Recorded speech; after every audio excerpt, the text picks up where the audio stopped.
Olá, gente boa, estamos aqui novamente para mais um episódio da nossa segunda temporada. Esse é o 7º episódio. Então já fica aí ligado, você está no canal, volte lá se você não assistiu os episódios anteriores, escolha alguns lá, tem episódios maravilhosos, né? Muito preciosos. E nós já queremos chamar você para ser o nosso parceiro. Se você ainda não se inscreveu no nosso canal, né, por favor, se inscreva. Isso é muito importante para nós, porque a plataforma vai, né, conforme você vai curtindo, conforme você vai compartilhando, se inscrevendo no canal, o canal vai crescendo e com isso a plataforma vai considerar relevante o nosso trabalho e muitas pessoas vão ter acesso ao material produzido pelo nosso canal. Então contamos com a sua parceria. Não custa nada para você fazer aí um like, né, deixar o seu like, dar um okzinho aí falando que gostou do nosso, está gostando do nosso podcast, né? Já imediatamente compartilhar aí com os seus amigos, né, no seu WhatsApp aí, nas suas redes, compartilha aí, né, o material. Hoje temos um podcast maravilhoso. Como você já sabe, nós já falamos aqui, né, o nosso Gotas de Sabedoria, esse podcast, nós temos o objetivo de trazer ao seu coração, trazer às pessoas que nos assistem, né, uma orientação prática da palavra de Deus, né, por meio das experiências pessoais daquelas pessoas que nós convidamos e trazemos aqui. Então, nessa temporada, nós estamos conversando sobre o chamado, sobre a vocação, sobre a salvação, e nós queremos, com esse diálogo, né, com esse bate-papo aqui, trazer uma gota de sabedoria para você. Certamente, as pessoas que têm vindo aqui têm trazido, eu particularmente tenho sido abençoado, né, com cada convidado aqui, tenho enriquecido a minha vida, tenho aprendido, tenho bebido de gotas de sabedoria daquilo que Deus tem feito, daquilo que Deus está fazendo na vida dos nossos convidados. Isto é muito bom e nós estamos aqui, né, para esse tempo precioso, né? E com isso você vai ter condições, sabedoria para fazer boas escolhas também. Quem sabe você está aí, né, descuidado, de repente você ouve um testemunho que vai chamar você para uma retomada na sua caminhada cristã, uma decisão ao lado de Cristo, um chamado para o ministério, né? E nós contamos com você, tá bom? Veja ligado aí e participando conosco. Hoje nós temos a alegria, né, e o privilégio de ter conosco o pastor Richter Duarte, né? Isso aí. Richter, não é um nome chique, né? É americano, né? É americano. Né? Então o pastor Richter está conosco. Pastor, é um prazer muito grande recebê-lo aqui no nosso Gota de Sabedoria. Obrigado por ter aceitado o nosso convite, né? Pastor, o prazer é todo meu. Eu que estou honrado de estar aqui hoje, poder partilhar junto desse podcast, que já é uma bênção, já tem abençoado tantas pessoas. E eu estou aqui honrado por esse convite, não poderia perder essa oportunidade por nada, né? E estar aqui diante do Senhor também, que representa algo muito forte, né? Não só para a sua igreja local, mas eu digo para todos os pastores, para o reino de Deus, alguém que tem uma trajetória aí tão longa, né? Pastoreando, cuidando, discipulando, isso para nós é uma inspiração poderosa, com certeza. Você falando aí me fez lembrar agora da nossa reunião, a gente tem o MAP, né? O Ministério de Apoio Pastoral, a gente tem um grupo de pastores, sábado passado a reunião foi até aqui, olha, de repente eu vou lhe convidar para você fazer parte. Eu quero vir, né? Então muito junto. Bom, e nós tivemos café da manhã aqui, e aí, o decano da turma agora sou eu. Eu sou um dos pastores mais velhos que está na turma, né? Os outros são mais jovens, já estou com meus 34 anos de ministério. Mas o pastor Richter é da igreja Lagoinha. Da igreja Lagoinha, né? Pastoreando aqui em Rondonópolis, né? Isso. Há quanto tempo, pastor? Pastor, nós estamos aqui, esse ano completa 4 anos morando aqui, né? Ah, legal. 4 anos morando aqui. Nosso tempo aqui, ele caminha junto com o tempo de igreja, né? Porque a gente veio justamente para poder trazer a igreja, né? A gente ficou o primeiro ano aqui, a gente se reuniu primeiro na nossa casa, depois no auditório, e aí depois a gente partiu para um templo, né? E a gente está aí nessa jornada há 4 anos, essa cidade do calor, essa cidade quente, né? Fervorosa, né? Bom, então já falei sua origem, né? De onde você é, já que você está falando que não é Rondonópolis. Então, de onde é sua origem, onde você nasceu? Eu sou natural de São Paulo, né? Sou paulista. Nasci em Osasco, mas morei a vida inteira em Barueri, que fica ali na Grande São Paulo também. E Deus, assim, começou a me falar muito sobre envio, assim, por muitos anos da minha vida, inclusive desde a minha infância, né? Mas você já nasceu num lar evangélico? Como que é? Compartilha. Eu nasci num lar evangélico. Meus pais, né?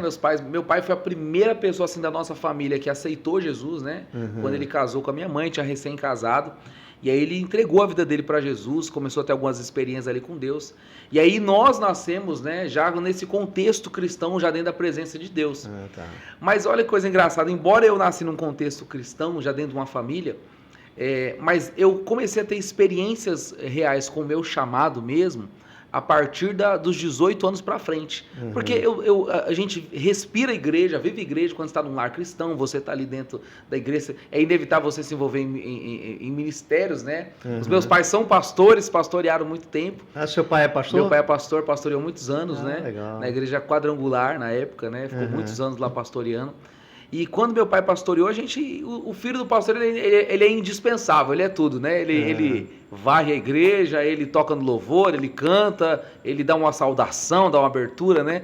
E eu fui crescendo nesse contexto, né? Nesse ambiente. Nesse ambiente. Só que olha que coisa engraçada, quando Deus começou a falar comigo, Deus usou assim, das mais diversas maneiras, né? Eu sou formado em gestão financeira, trabalhei a vida inteira, o meu trabalho, eu diria que o meu trabalho era fugir do meu chamado, né?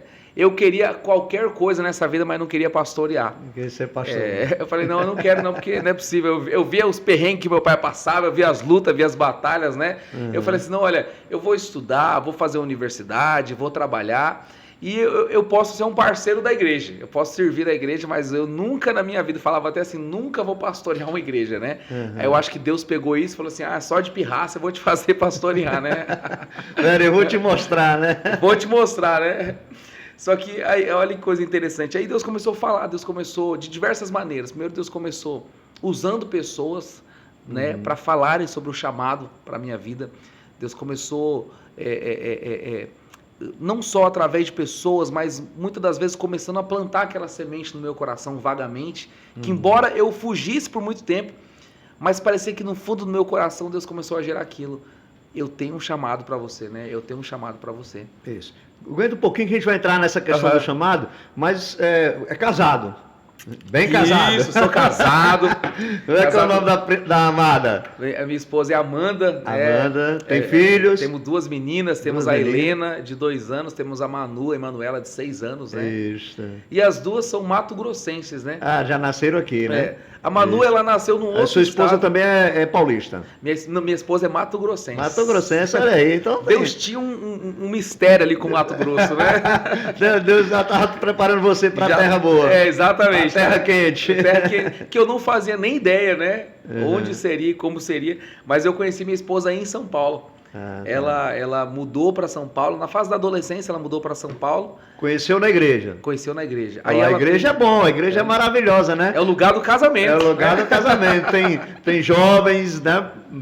E nada melhor do que um jovem cristão procurar uma jovem cristã, né? Com certeza. Para construir sua vida, né? Exatamente. E aconteceu uma coisa engraçada, inclusive, né? Porque quando ela chegou na igreja, eu estava orando já por uma mulher de Deus na minha vida, né? Eu falei, Deus estava começando a falar com chamado, então eu não podia muito errar nessa escolha, né? Na verdade, ninguém pode errar nessa escolha, né? Exatamente.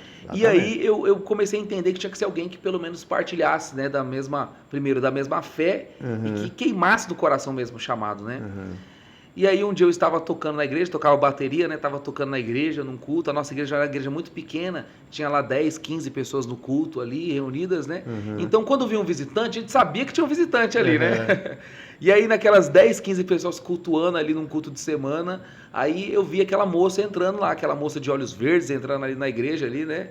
E eu já estava solteiro já há um tempo na igreja, só tinha, só tinha as irmãs de intercessão, as irmãs do diaconato na igreja, né? As irmãs mais experientes, não eram aquelas que eu queria.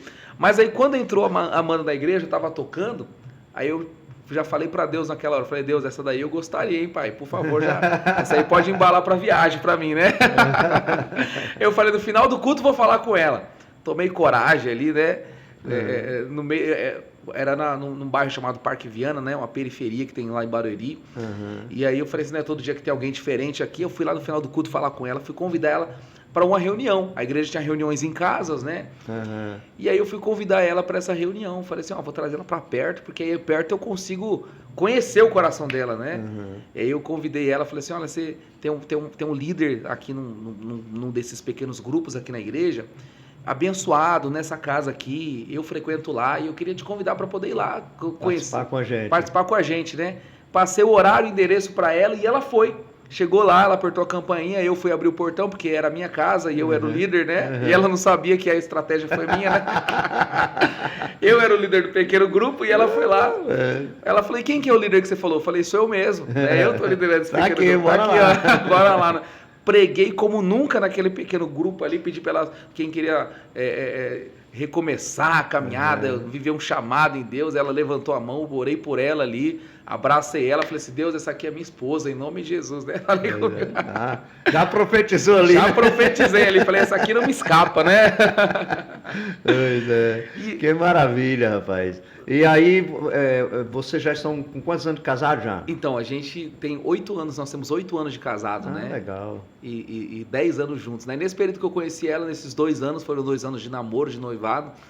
Aí, no caso, ela estava voltando para a igreja. Ela estava afastada, ou ela se converteu nesse período, não? Ela é nascida na igreja, mas ela estava vivendo uma fase de esfriamento ali, né? E estava retornando para... Retornando ali, né? Estava voltando a caminhada, e aí eu falei assim... É uma menina que ama Jesus, né? Falei, então tenho certeza que ela vai ter alguma coisa no coração dela. Aí eu perguntei para ela, né? Nesse dia que eu orei por ela, perguntei, você tem algum desejo de chamado, assim? Você casaria com um pastor? Ela falou assim, nunca na minha vida, né?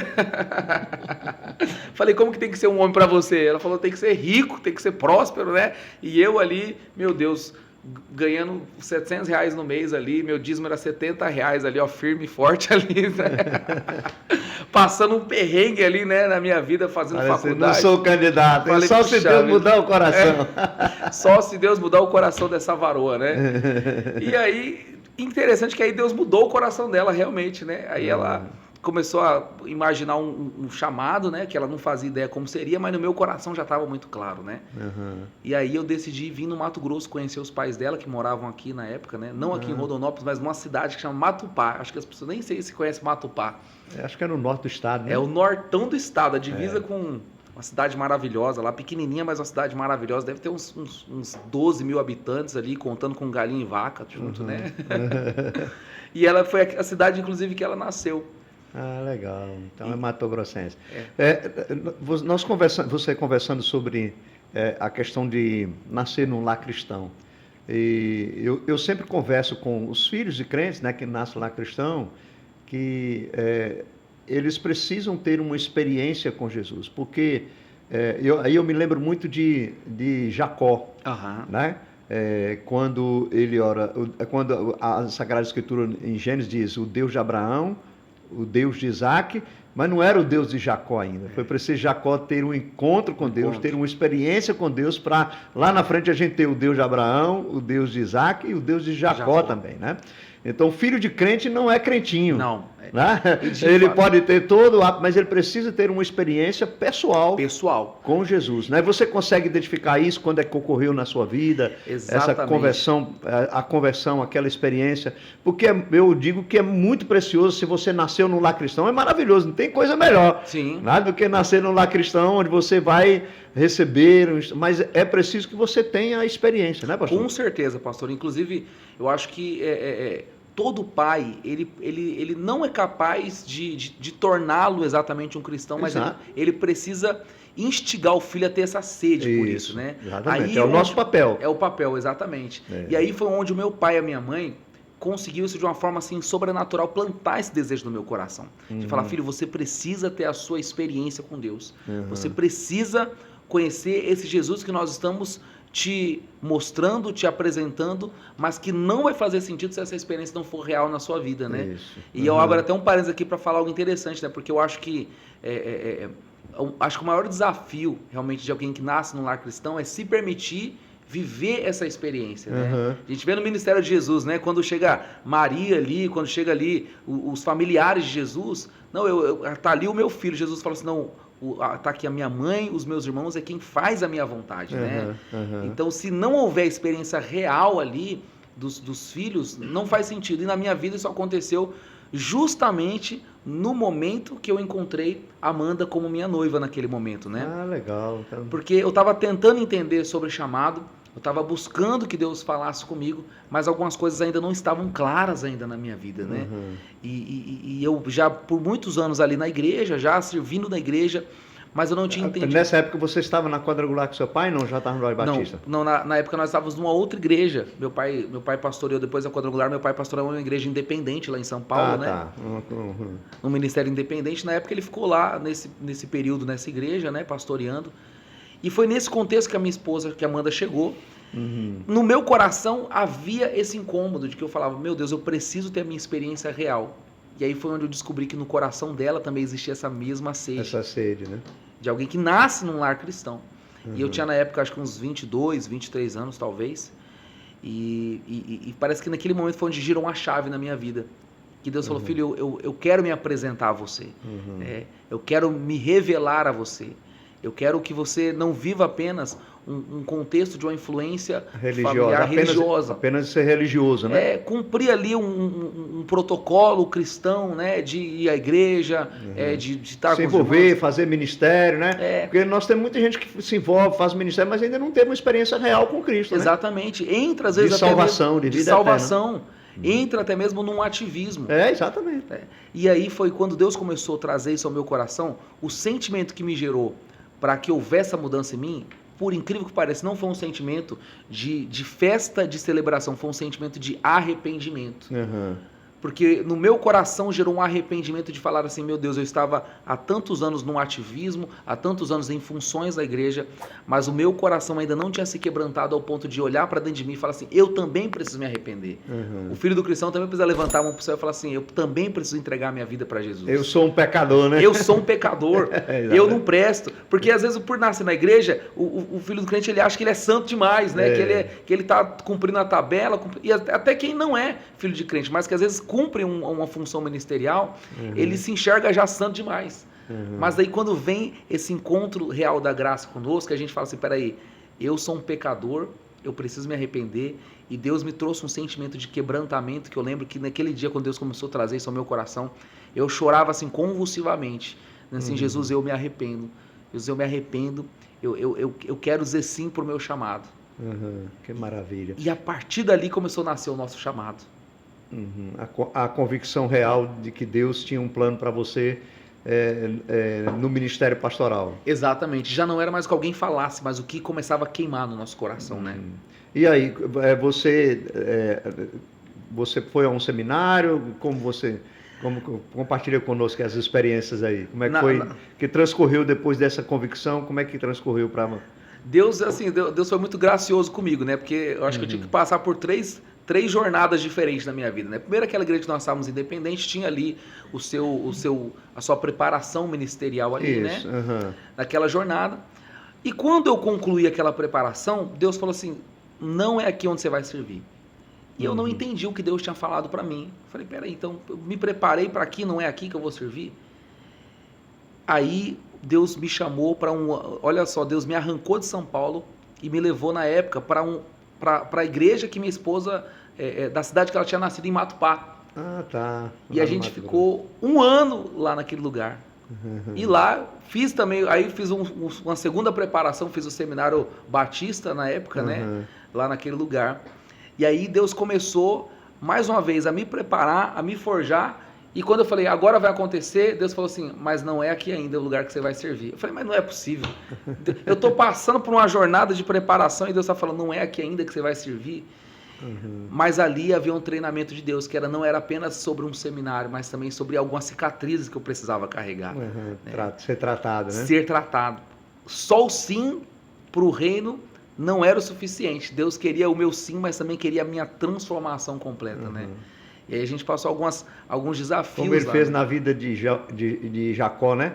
Ele teve um chamado, ele foi tratando a vida de Jacó até chegar. Foi sendo momento, tratado, né? Eu às vezes até me comparado até mesmo a José, né? Porque Deus falou que José ia governar e aí José passa todo um processo, né? Com os irmãos, rejeição, né? De tanta... Até chegar onde ele... Exatamente. É todo um processo. E eu até, assim, diria aqui que eu acho que toda pessoa que ela tem um chamado em Deus, ela tem que estar disponível para esse processo. Que é um processo doloroso, é um processo árduo de lapidação, que é esse processo que vai extrair o melhor de nós. E aí, quando eu estava achando que agora seria o momento lá em Matupá, eu falei, agora Deus vai me enviar para algum lugar, agora Deus vai fazer alguma coisa, vai ser aqui, vai ser alguma outra cidade, o que Deus vai fazer?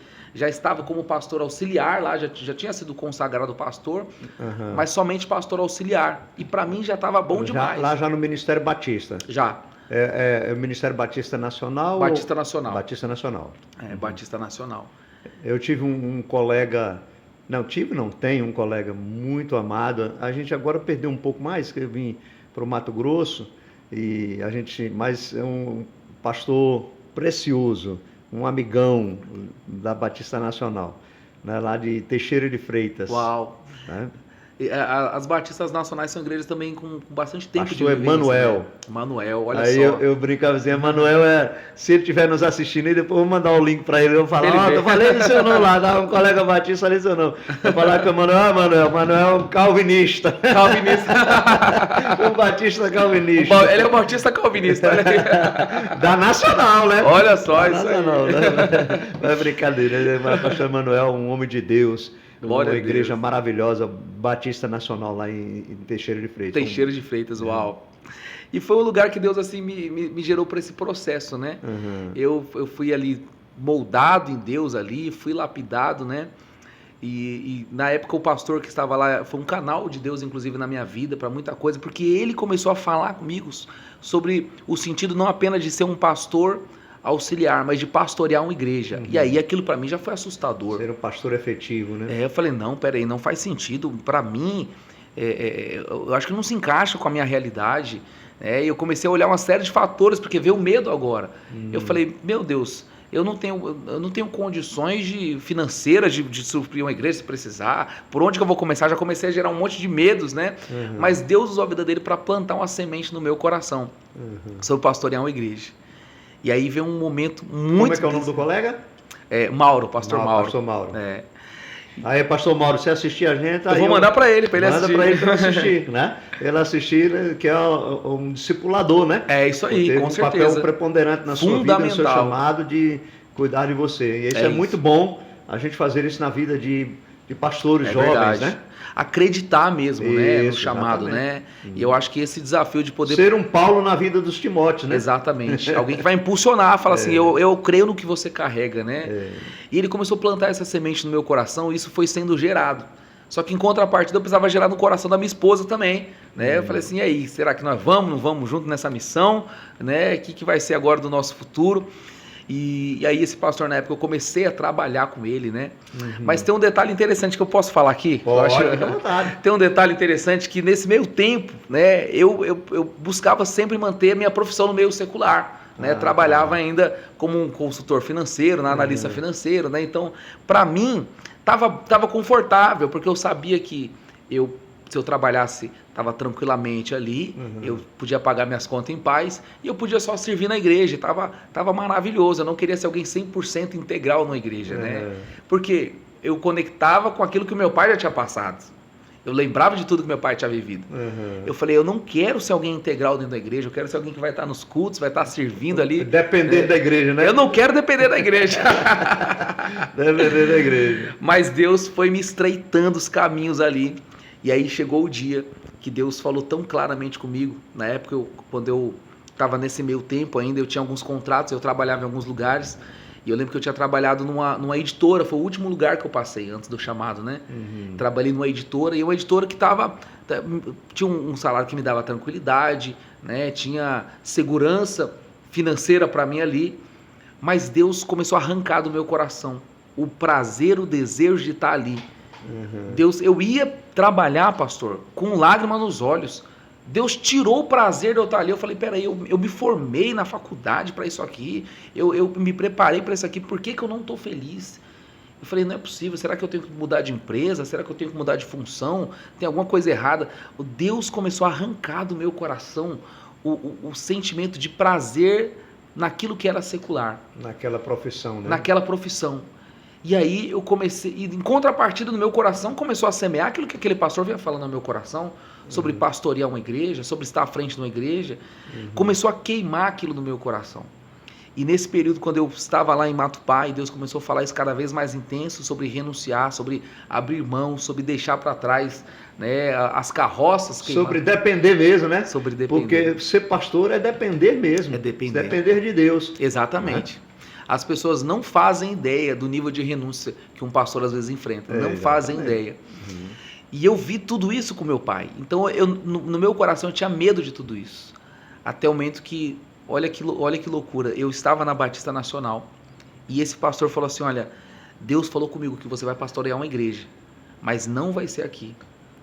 Vai ser num outro lugar. E na época, a Lagoinha estava se desmembrando da Convenção Batista Nacional. E estava se tornando uma Convenção Lagoinha Global, que é hoje. Estava se tornando. Então, tive muitos amigos na época que estavam caminhando, indo para Lagoinha, muitos pastores, muitos amigos que estavam caminhando para Lagoinha, porque começaram a se identificar melhor, né? Alguns na Batista Nacional mesmo, outros na Lagoinha, mas cada um buscando o seu caminho. E o meu coração começou a queimar por aquilo que estava acontecendo em Lagoinha naquele momento. E aí eu liguei para um amigo meu, falei assim, olha, eu quero congregar numa Lagoinha, eu quero poder congregar numa Lagoinha. E ele falou assim, olha, a única Lagoinha na época que tinha no Mato Grosso era em Cuiabá, a única Lagoinha. Eu falei, não tem problema, eu vou lá, né? Vou para lá. E aí eu estava sem carro, sem dinheiro nem nada, né? Meu pastor já tinha falado para mim que Deus ia me mandar para outro lugar. Eu falei, então Deus está mandando para um lugar mais longe, né?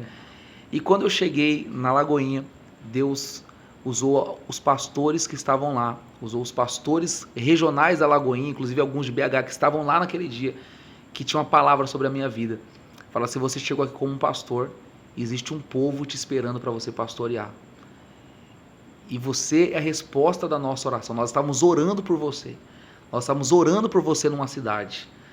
E quando você entrou em contato que queria caminhar em Lagoinha, nós entendemos que não era apenas sobre uma ligação, não era apenas sobre um contato, mas era uma resposta de Deus para uma necessidade. Aí bugou minha cabeça, falei, não, peraí Deus, eu não estou vindo aqui para isso não, eu vim aqui só para servir, só, eu não quero pastorear uma igreja, nada disso, ainda estava com todos esses medos.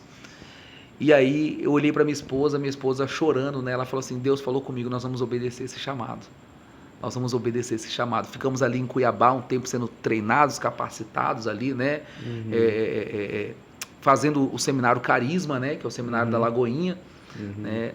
E aí naquele momento ali, quando Deus falou isso ao nosso coração, foi onde nós fomos enviados para Rondonópolis, para essa terra que eu nunca tinha passado na minha vida, não fazia ideia onde estava, aonde estaria, né? Como que seria isso aí no mapa. E aí veio um momento desafiador, porque eu falei que eu tinha um salário que estava seguro. E aí, na época, quando nós viemos para cá em 2020, estava no momento da pandemia. Foi um período difícil, né? Muito difícil. E aí, na época, a Lagoinha tinha passado uns desafios muito grandes, porque as pessoas precisavam sobreviver. Então, o recurso da igreja já não era mais como há um ano atrás. Né? Eu acho que toda igreja deve ter passado por isso. Passamos, né? Todas as igrejas. E aí, naquela época, a única oferta que eu recebi foi uma oferta missionária de R$700. Para mim, para minha esposa e na época para a Manu, que já era nascida já, né? A mais velha. A mais velha, de R$700.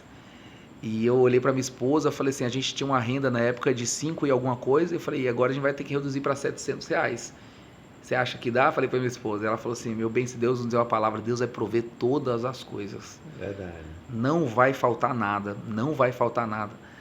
Aí eu faço uma conexão como o dia que eu encontrei minha esposa, né? Porque se eu tivesse errado naquele dia, eu não teria alguém para dizer sim para mim agora no momento da dificuldade, né? É verdade. Eu falei, R$700, você tem certeza que nós vamos enfrentar esse desafio? Ela falou assim, eu tenho convicção, porque Deus falou com você e falou comigo. E aí nós chegamos em Rondonópolis, vieram nos trazer em Rondonópolis, chegamos aqui, porque já tinha um povo. Na época já tinha 30 pessoas, que alguém tinha reunido 30 pessoas aqui. Só que a pessoa contou antes da pandemia, não depois da pandemia, né? Quando eu cheguei depois da pandemia, tinha das 30... 27 tinha ido embora, tinha ido para outras igrejas, tinha cultuado em outras igrejas, né? Essa reunião que tinha começado a Lagoinha tinha ido embora todo mundo, né? Na verdade, a primeira reunião que fizeram foi 100 pessoas Aí depois ficaram 30, e aí quando eu cheguei tinha 3. E eu falei para minha esposa, falei, meu Deus, 3 pessoas falaram para mim que tinha 30, não é possível, enganaram a gente. Agora a gente está nessa dificuldade, agora o que nós vamos fazer aqui agora com essas 3 pessoas ganhando um salário de R$700? Falei, Senhor, se não for a infinita graça do Senhor, eu não sei o que vai ser. E aí a minha esposa falou assim, então vamos fazer a primeira reunião aqui em casa, vamos chamar as pessoas. E aí vieram 4 pessoas, né? 4 pessoas mais eu e minha esposa, 6 mais a minha filha, tinha 7 pessoas. E a gente só tinha 3 cadeiras, né, em casa. E eu falei pra minha esposa, falei, ó, o sinal de Deus aqui, ó, só tem 3 cadeiras e tem 7 pessoas, então a igreja tá cheia, que tem gente em pé. Já tem gente em pé. Falei, já tem gente em pé agora. E aí minha esposa falou assim, amém, já tem gente em pé, Deus tá dando sinais aí que alguma coisa tá acontecendo. Oramos junto com aquelas 7 pessoas ali, né, pedimos graça a Deus para não desistir. Falei, Deus, nos dê força agora porque agora não tinha para onde voltar. Eu já tinha me desligado de onde eu estava, já tinha encerrado os contratos que eu tinha, não tinha mais como voltar, não tinha mais ponte com o passado, não tinha mais carroça para poder voltar. Agora era mergulhar no chamado com R$700 no bolso. E aí eu peguei aqueles R$700 e fui alugar um espaço, um auditório para nós lá na CDL para começar a igreja, né? E na época era R$1.200, mas era um mês, mas tinha 50% de desconto para alguém lá, e aí eu peguei, a pessoa que foi junto comigo lá ganhou 50% de desconto, não sei como aconteceu esse milagre, sei que dos 700, os 600 mil ficaram ali na locação do primeiro mês, né? Uhum. E aí nós fizemos o primeiro culto ali, e o primeiro culto ali a gente teve 20 pessoas ali reunidas, né? E aí eu olhei para aquelas 20 pessoas e o restante de 80 cadeiras vazias, eu falei, Senhor, um dia vai ser o contrário. Um dia vai ter 80 pessoas e vai ter 20 só vazia, né? Uhum. Um dia alguma coisa vai acontecer.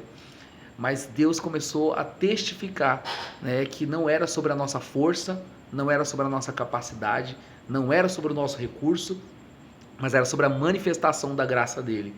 Eu até diria para quem estiver hoje assistindo e quem for assistir que as pessoas não fazem ideia do nível de graça e provisão que Deus é capaz quando alguém diz sim para o chamado. Né? Você compartilhando a sua experiência, eu lembro-me quando eu iniciei meu ministério, muito parecido com você, né? E isso lá em Minas, quando Deus me chamou para o ministério, eu trabalhava com meu pai, eu era sócio com meu pai numa empresa, eu também trabalhava no estado como professor e tinha uma renda, né, uma renda muito boa. Eu e minha esposa já tinham o nosso filho mais velho, o Tiago. E aí quando Deus nos chamou e nós fomos assumir o campo de Correntina, na Bahia, se alguém estiver assistindo lá, né, hoje a Igreja Presbiteriana de Correntina, foi onde eu comecei meu ministério, louvo a Deus pela vida dos irmãos. Eu me lembro que nós fomos para ganhar um salário mínimo naquela época. Uau. Né? E ainda desse salário mínimo que eu recebia, eu ainda ajudava para pagar a luz, pagar a água. Assim, dependência de Deus mesmo, dependência de Deus mesmo. E Deus honrou. Nunca faltou nada para nós, pastor. Eu creio nessa verdade, posição, eu creio pastor. que a sua experiência também é semelhante. Deus honra aqueles que confiam nele, né? Eu creio nisso, pastor. Eu creio muito nisso, né? Porque essa dependência é saber que Deus está se responsabilizando. Uhum. É saber que Deus, aquele que dá a visão é aquele que dá a provisão. Deus nunca vai errar nessa matemática. Ele nunca vai dar uma visão se ele não tiver a garantia da provisão que vai suprir aquilo ali. Se não tiver a provisão é porque eu não entendi a visão. Nunca é o céu que está errado, né? O céu nunca vai falhar nisso. E é interessante, pastor, assim, infelizmente hoje nós temos que admitir, quem está nos assistindo, que infelizmente a gente tem muitos líderes religiosos, né, pastores, que estão mais preocupados com o dinheiro do que com as vidas, né? Sim. E eu creio que não é o seu caso e não é o meu caso. Então, assim, nosso coração está no chamado e no ministério, né? E a gente não aspira, por exemplo, assim, o verdadeiro pastor, eu creio que o verdadeiro pastor, é claro que Deus supre, Deus atende, Deus coloca a gente numa condição, mas o nosso coração não está nas coisas materiais, né? Se o coração do pastor estiver pegado às coisas materiais, ele vai sofrer e vai se decepcionar. Vai, exatamente. Né? Ou então vai caminhar por caminhos tortuosos, né? Caminhos fora da palavra de Deus para poder explorar as pessoas em relação à fé. Mas aqueles que vivem na perseverança do Senhor, né? Mas é maravilhoso ver que Deus supra a gente, né? Exatamente, pastor. E isso se testifica, né? Quando o próprio Cristo fala isso aí, né? Quando a gente está buscando as coisas do reino, né? Então eu creio que assim, quando nós temos esse coração de renúncia, disposto a renunciar, quando os nossos interesses são cumprir a missão de Cristo na terra, aí é onde a provisão vai vir. Agora, quando acontece a inversão, quando a busca é por provisão e por recursos, aí nem tem as pessoas e nem tem a provisão, né? Exatamente, verdade. E eu tive essa clareza quando eu comecei a ver os milagres acontecendo, né? Imagino vocês aqui na construção daqui, quantos milagres infindáveis viveram, né? E por quê? Porque é uma visão do céu, era uma visão de Deus. Para o senhor ter ideia, eu falo isso aqui de bastidores da nossa vida, né? Teve dias a gente estar em casa, assim, falando assim, Senhor, nós precisamos pagar mais um mês de aluguel do auditório, precisamos comprar o leite da nossa filha, precisamos fazer uma compra aqui para dentro de casa, e precisamos pagar o aluguel da nossa casa. Como que nós vamos fazer isso? E eu dobrar o joelho em casa e falar, Senhor, o Senhor é o Deus da provisão, o Senhor é o Deus que me entregou essa visão, o Senhor confiou em mim essa visão dos céus. O Senhor não entregou para mim qualquer coisa, o Senhor me entregou uma visão de algo. A provisão, ela está nas tuas mãos. E eu terminar, levantar os meus joelhos do chão ali, e quando eu olhar no meu celular, alguém me manda uma mensagem, fala assim, pastor, eu estava aqui na minha casa, o Espírito Santo me mandou te mandar uma semente agora aí, e ser exatamente o valor que a gente precisava. Eu lembro de um dia que a gente foi no mercado, olha isso, fui no mercado, e o Espírito Santo, eu estava, no dia, eu estava com R$3,95 na minha conta, né? E aí eu fui no mercado, e a minha esposa falou assim, acabou o leite da Manu, precisa comprar o leite dela. E eu com R$3,95 na minha conta. Eu falei assim, eu vou no mercado torcendo para encontrar algum leite de R$3,95, né? Que não tinha, né? O mais barato acho que era R$5, R$6. Não tinha esse leite de R$3,95. E aí eu fui pegar, escolher o leite, e o Espírito Santo falou assim, não, pega o melhor, o que ela toma. Aí eu peguei o leite que ela toma. Aí o Espírito Santo falou assim, pega o que mais você precisa. E a gente ir lá e pega algum alimento, pega alguma outra coisa que precisava, encher ali com R$3,95 e de repente alguém chega lá e fala assim, pastor, você está aqui hoje? Puxa vida, não, eu vou pagar essa conta para você aí. E ser resposta ali diante dos nossos olhos, sabe? E eu lembro que nesse dia eu cheguei em casa com lágrimas nos olhos, assim, minha esposa falou assim, mas você não falou que estava sem dinheiro? Como que isso aconteceu? Eu falei, meu bem, eu não sei, eu sei que aconteceu. Né? E a gente tem caminhado por essa proporção de entender que se existe uma visão, a provisão ela vai ser inevitável, ela vai ser uma realidade, né? Essa questão, esse é bom a gente estar compartilhando isso para as pessoas que estão nos assistindo e outros que vão nos assistir, para mostrar que essa confiança em Deus ela é estupenda. Eu também tive uma experiência, já tive muitas experiências, sim, mas uma que marcou muito, inclusive o meu filho mais novo, que é pastor, vai vir pastorear agora em Cuiabá. E ele, na época, ele tinha uns 12 para 13 anos e tinha acontecido o falecimento do meu pai e a gente estava numa situação financeira muito difícil lá na nossa casa. E aí eu fui no quarto do nosso filho, né, no finalzinho do dia, a gente orava com eles, conversava com eles, e aí ele falou assim, pai, me dê R$1, pai, me dê R$1. E aí eu não tinha esse R$1 para dar para ele, porque ele precisava para a escola na semana, no dia seguinte. Aí eu falei com ele assim, filho, papai não tem R$1, né? Mas vamos dobrar o nosso joelho aqui, você está precisando de R$1, e papai estava precisando de R$4.500. Olha que diferença, hein? Eu me lembro, isso já há quase 12, mais de uns 14 anos atrás. E aí eu falei assim, então vamos dobrar nossos joelhos aqui, nós vamos orar, e vamos pedir a Deus, né? Deus vai atender você e vai me atender também. Nós vamos confiar no Senhor, vamos orar. Aí nós dobramos o joelho lá, oramos, pedimos ao Senhor, né? Ele falou, papai do céu, né? Na idade dele, orou, eu também orei, nós clamamos ao Senhor. E é impressionante, no outro dia eu levanto, levo ele para a escola, vou para o gabinete pastoral, né? E quando eu estou lá no gabinete pastoral, eu recebo uma ligação de um irmão. E um irmão falou assim, pastor, eu estava aqui, Deus me incomodou para mim fazer uma oferta para o senhor. Uau, né? Meu Deus. Para me, né, abençoar o senhor. E eu quero abençoar o senhor, me dê o número da sua conta aí. Aí eu falei, tá bom, meu irmão, passei o número da conta pro irmão, e aí terminou, voltei, terminei o gabinete para a parte da manhã, voltei para a escola, peguei ele na escola. E aí fui para casa almoçar e tal, estou lá em casa, depois do almoço, ele me disse, pastor, o senhor já deu uma olhada lá? Eu falei, não, meu irmão, não tive tempo. Ele, pois é, pastor, dá uma olhadinha lá. Aí eu fui para lá, quando eu olho, rapaz, exatamente o valor que eu precisava. Meu Deus do céu. E o dinheiro dele.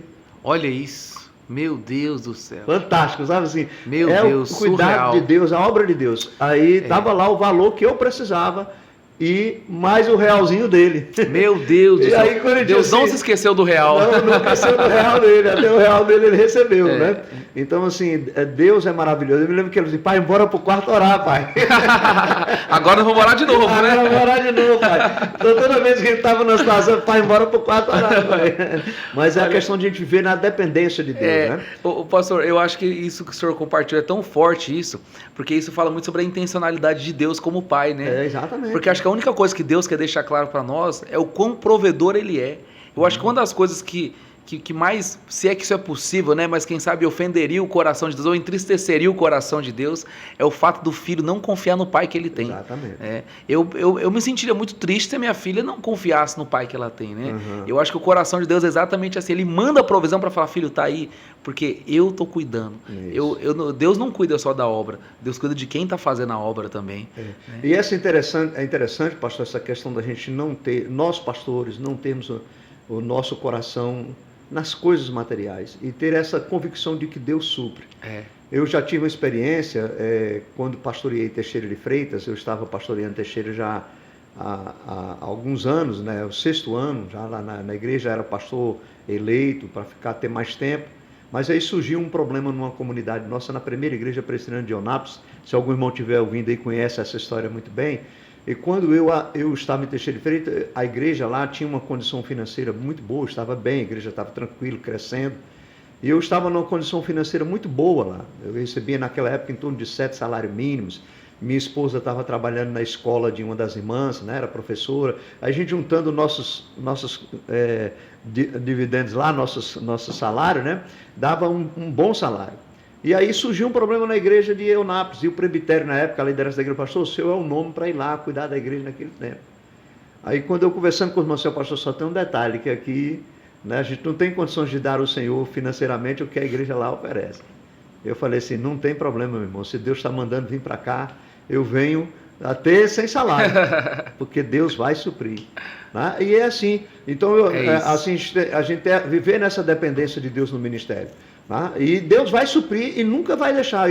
Graças a Deus, nunca faltou. Né? Assim, algumas pessoas têm a ideia de que todo pastor, né, nada de dinheiro, ou que dinheiro da igreja toda é para o pastor. Isso é uma ideia equivocada, meu querido. Quem leva a sério, quem conhece uma igreja séria, exatamente, sabe que o pastor ele tem as suas congras, ele recebe o seu salário, né, a sua dependência de Deus, mas ele vive na dependência de Deus. Exatamente. Né? E nós temos que viver na dependência de Deus. Sim, exatamente, até porque eu entendo assim que Deus ele nunca mandaria alguém sem a segurança de que ele estaria no controle para poder prover, né?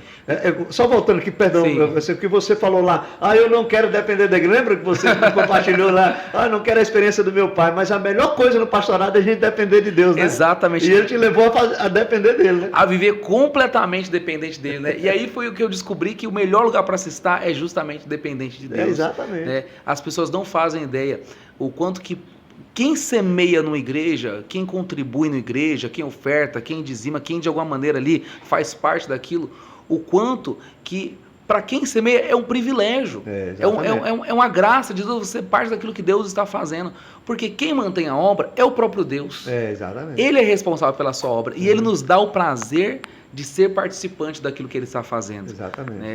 Então, quando nós entendemos sobre o cuidado, sobre a provisão dele, por mais que pareça assustador, mas Deus é aquele que move corações, Deus é aquele que desperta pessoas, Deus é aquele que engaja pessoas para a sua obra, né?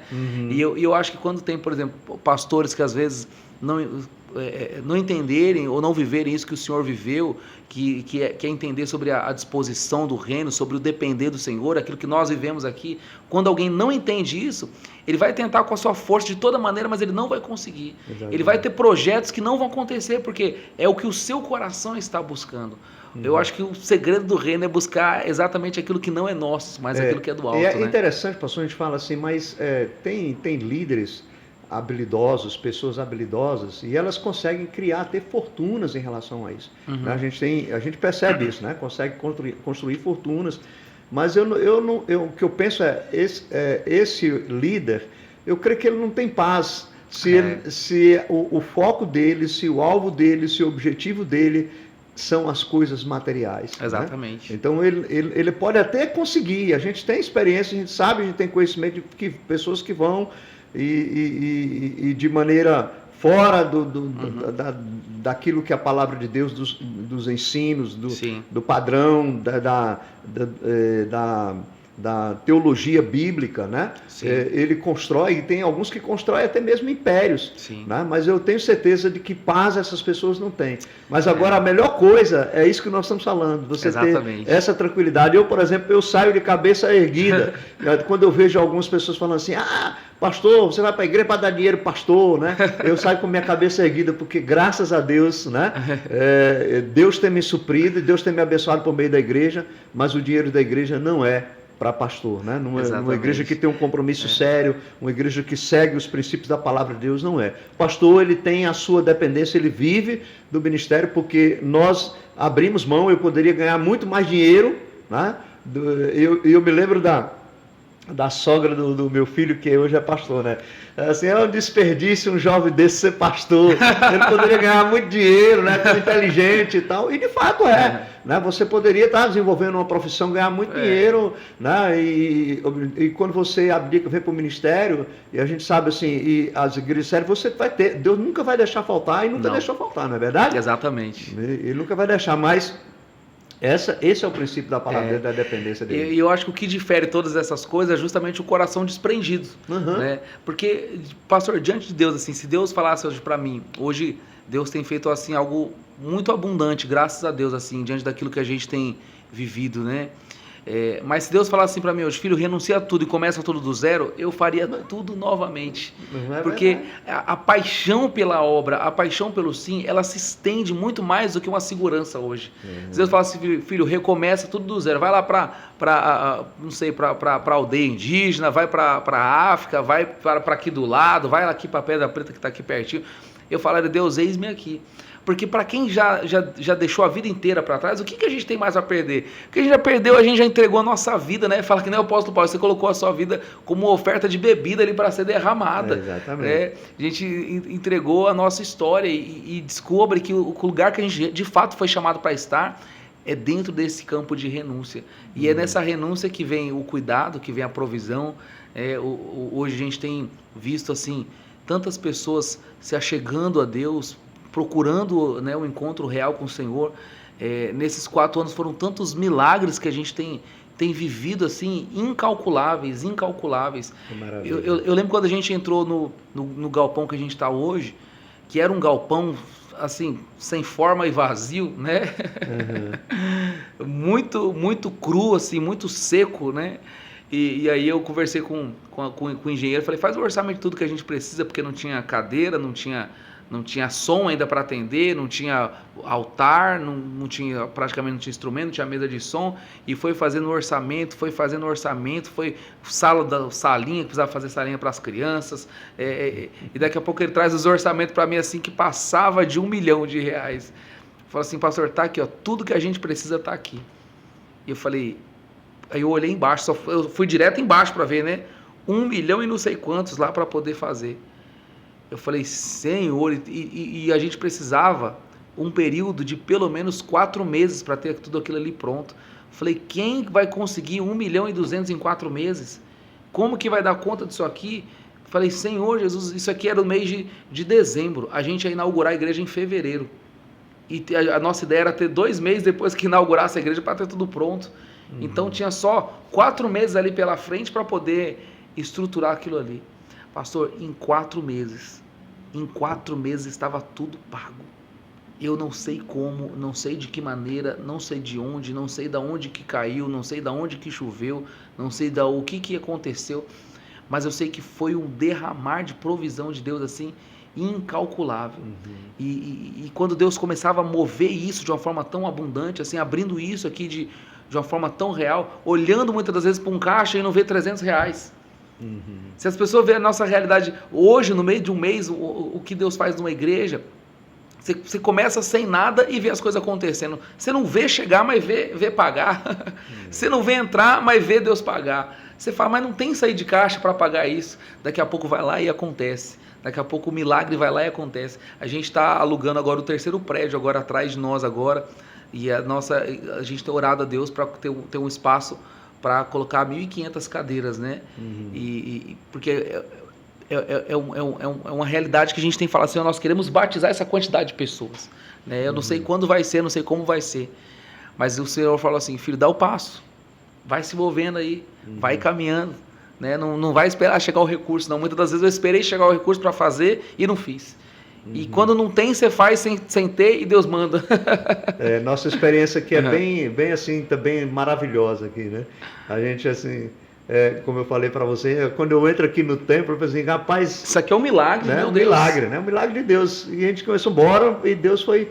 E é interessante, linda. Isso que você falou um ponto assim, a gente não tem que esperar juntar para fazer. Não. Né? A gente tem que crer na provisão do Senhor. Exatamente. Crer na provisão do Senhor. Porque no máximo que você vai conseguir ali é deixar claro para Deus que você não está confiante no que Ele está fazendo, né? Aí eu tive que mudar a inversão, né? Falei assim, não, agora nós vamos não juntar para fazer, nós vamos fazer para Deus mandar.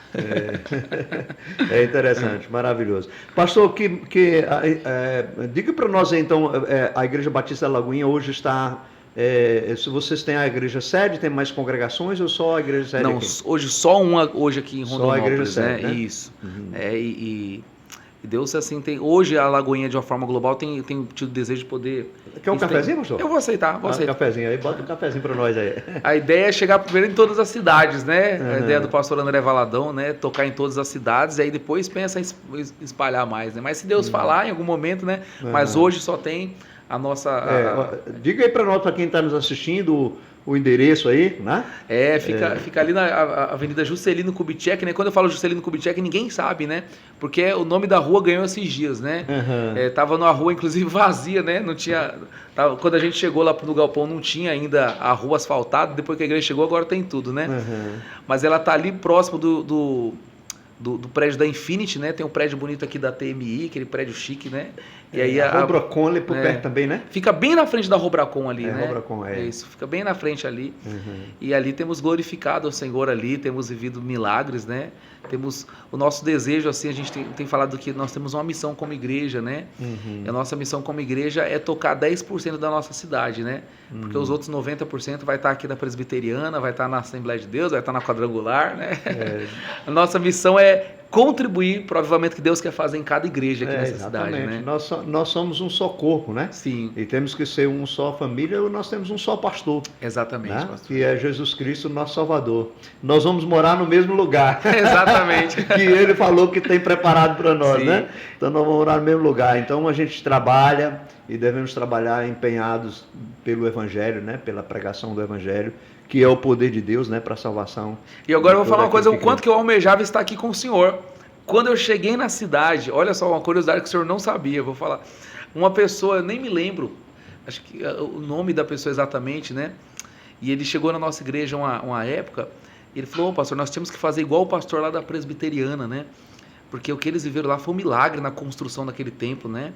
Foi um milagre, eles foram ali, os irmãos colocando... E esse irmão falou isso para mim, e aquilo queimou no meu coração, e muitas das vezes quando eu passava aqui na frente, falava assim, Deus, olha... Esse é um milagre que vai nos inspirar a viver um milagre, né? E quanto à vida do Senhor, o quanto que essa igreja serviu de inspiração para aquilo que nós estamos vivendo hoje, né? Há 4 anos atrás, quando eu cheguei e Deus assim foi nos conectando com algumas pessoas, né? E aí nós ouvimos os testemunhos durante esse período do que vocês viveram aqui e isso nos impulsionou a querer viver algo também, um milagre em Deus também. Então aí, nós construímos aí hoje, nosso tempo é para 400, 500 pessoas a gente acomoda, né? Uau, que legal. Ainda não estamos lá, mas estamos chegando. Em nome de Jesus, Aos né? poucos, a nossa oração agora é Senhor, manda gente. E aí a gente tem que trabalhar. Nós começamos agora com os pequenos grupos, né? que é uma proposta, inclusive a Igreja Batista Lagoinha trabalha muito, né, com Sim. os pequenos grupos, né, que chamam de células, outros chamam pequenos grupos. A gente chama de GC. A gente chama de grupo de crescimento. a gente chama de o GP, né, grupos pequenos. Ah, né? legal. A gente chama grupo pequeno. É GP e PBN. Né? Então, PGB, pequenos grupos. PG. Perdão. PG e PBN. Pequenos grupos, né? Então é um tempo que nós estamos vivenciando agora para a gente Deus. trabalhar e alcançar pessoas, né? Você falando aí que você alcançou sua esposa lá no pequeno grupo. Exatamente. Né? Pequeno grupo é coisa maravilhosa. Olha, exatamente. Falar de pequeno grupo está no meu coração. É isso. Olha, se você está assistindo, você não está ainda num grupo, numa casa, num lar, é muito importante que você faça parte disso. É, né? uma rede de apoio, uma né? rede de apoio. Porque ali no pequeno grupo você vai vivenciar a igreja, né? Vivenciar o mandamento recíproco, o cuidado de Deus para nós. É verdade. Pastor, muito bom. A gente está aqui já com quase uma hora, né? Uau! 55, Passou né? voando a hora. Passou voando, né? Muito bom estar aqui com você nesta noite, né? Nesse tempo. Amém, pastor. E você pode deixar uma palavra para aqueles que estão nos assistindo. A gente sempre tem esse momento no nosso podcast, aí quando a gente está já caminhando para o encerramento, uma palavra, né, que para o coração daqueles que estão nos ouvindo aí, fica à vontade para você. Olha, eu queria deixar, eu digo que é o meu versículo pessoal, né? Filipenses 3,13 diz assim, olha, esquecendo das coisas que para trás ficam, avanço para as que estão adiante de mim, né? Eu acho que quem deseja viver uma experiência real com Deus, ele vai viver uma vida de desprendimento, de renúncias, né? Tirar dos seus ombros aí o medo, o fardo, a condenação, quem sabe bagagens do passado que talvez tenham impedido de você ver a totalidade que Deus tem para a sua vida, que você possa deixar para trás e avançar para todas as promessas que Deus tem para a sua vida, para a sua casa, para a sua família, em nome de Jesus. Amém. O nome do seu pai? Cícero. Cícero, tá no pastoreio ainda. Pastoreio, inclusive o meu pai mora aqui na cidade. Ah, tá morando aqui. Meu auxiliar, meu pai, meu pastor auxiliar, ele e minha mãe. Que bênção. Então você trouxe ele agora. Trouxe ele para cá com 66 anos, alagoano. De repente, um dia desse também eu vou ter o privilégio de auxiliar um filho meu. Né? Olha aí. Eu tenho 2 filhos pastores, não tem coisa melhor. É uma alegria muito grande. De repente também vou ter o mesmo privilégio. Olha aí, maravilhoso. De ser um auxiliar. Nossa. Eu falei para ele, me lembra me cuidar da terceira idade. Meu pai é meu conselheiro, meu pai é meu amigo, meu conselheiro, meu braço direito. Que maravilha. Então Deus abençoe aí, pastor. Pastor Cícero. Pastor Cícero, Deus o abençoe, viu? Eu gostaria muito de conhecê-lo, ter a oportunidade Vou trazer ele aqui. Sabe trazê-lo aqui para compartilhar. Certamente ele tem muitas experiências né, de vida cristã, de ministério, de chamado. Vamos convidá-lo para trazê-lo aqui também, para estar conosco. Pastor, muito obrigado. Amém, pastor. Eu estou honrado de estar aqui. Todos aqueles que participam do nosso podcast, a gente dá uma lembrancinha. Oh, meu Deus, deixar uma que honra, gente. Eu estou honrado por isso, olha só, gente. Pessoal, coisa linda. Né? Olha aí, maravilha, uma para você igreja, tomar um chazinho lá, uma água. É isso aí. E lembrar que eu vim aqui, não esqueça nunca mais. Que você veio aqui, né? No podcast da Gota de Sabedoria da Igreja Presbiteriana Boas Novas. Gente, obrigado, gratidão, pastor. Obrigado mesmo. Estou honrado de estar aqui, privilegiado, viu? É uma alegria nossa, viu? Você que está nos assistindo, querido, não saia, se você não deu like ainda, dê o seu like, por favor, não custa nada você dar o seu like. Se você não se inscreveu ainda, se inscreva, não saia desse episódio sem você se inscrever, né? E compartilhe. Você terminou de assistir? Compartilhe, porque fica no canal e a pessoa que você vai compartilhar, ela vai poder ter acesso né, a esse podcast. Certamente as palavras que foram proferidas aqui, o testemunho do pastor, né, Deus tem a graça infinita dele, né, de usar cada palavra, cada momento para tocar no coração das pessoas que vão assistir. Deus abençoe você que está aí, né, e aguarde o nosso próximo episódio. Estaremos aqui novamente com vocês. Deus abençoe. Um grande abraço. Deus abençoe. Tá?